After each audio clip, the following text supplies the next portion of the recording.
kembali lagi dengan saya Juli Mulyahar Rahman. Di sini saya akan melanjutkan video sebelumnya.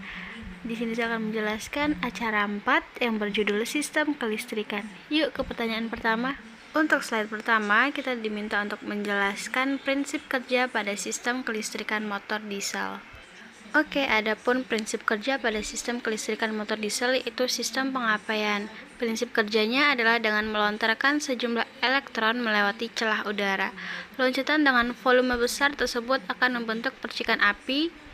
Dan kedua, sistem starter adalah mekanisme yang memicu terjadinya pembakaran mesin untuk yang pertama kali dengan memberi putaran pada poros engkol.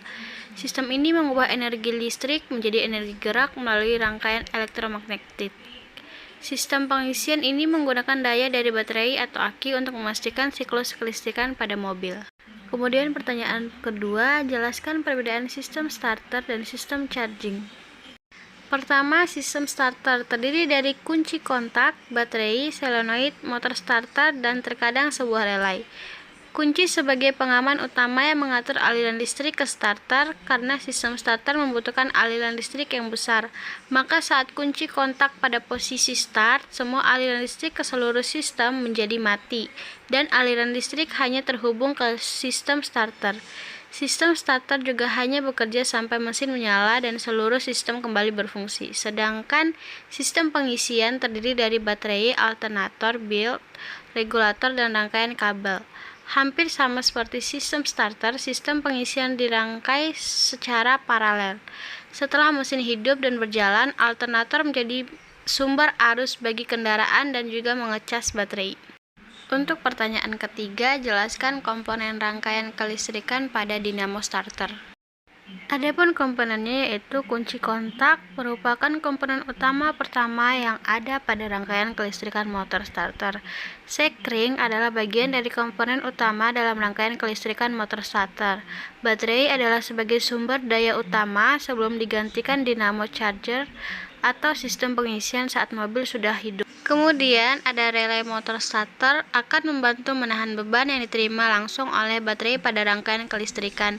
Dan komponen terakhir adalah kontak netral digunakan pada mobil yang menggunakan transmisi otomatis. Untuk pertanyaan keempat, jelaskan apa saja yang menyebabkan putaran mesin menjadi tidak stabil. Adapun penyebab putaran mesin menjadi tidak stabil yaitu karena filter bahan bakar tersumbat, karburator dalam keadaan kotor, dan injektor mesin diesel tersumbat. Filter bahan bakar tersumbat mengakibatkan suplai bahan bakar berjalan tidak lancar. Jika dibiarkan maka akan kesulitan menyalakan mesin mobil diesel.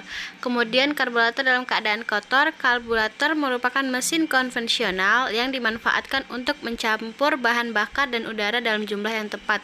Jadi apabila karburator dalam keadaan kotor, maka campuran bahan bakar dan udara menjadi kurang tepat. Kemudian ada injektor mesin diesel tersumbat. Penyebab mesin diesel pincang atau mengeluarkan getaran yang cukup keras juga bisa diakibatkan oleh injektor diesel yang mempat atau tersumbat. Kondisi ini disebabkan oleh penggunaan bahan bakar solar berkualitas rendah atau mesin diesel yang tidak dirawat dengan baik. Kemudian pertanyaan terakhir, dari praktikum yang telah dilakukan, jelaskan pengaplikasian yang dapat diterapkan dalam bidang teknik pertanian. Jadi dari praktikum ini pengaplikasian yang dapat diterapkan dalam bidang teknik pertanian yaitu ada pada traktor, thresher, dan juga reaper. Ketiga komponen ini merupakan hasil penerapan ilmu kelistrikan. Pada traktor dapat diketahui komponen kelistrikan yang dimiliki yaitu petani tidak lagi bersusah payah untuk mencangkul tanah. Kemudian pada thresher yaitu petani tidak lagi repot dalam memisahkan gabah dan padi. Sekian penjelasan dari saya, kurang dan lebihnya mohon dimaafkan. Wabillahi taufiq wal hidayah. Wassalamualaikum warahmatullahi wabarakatuh.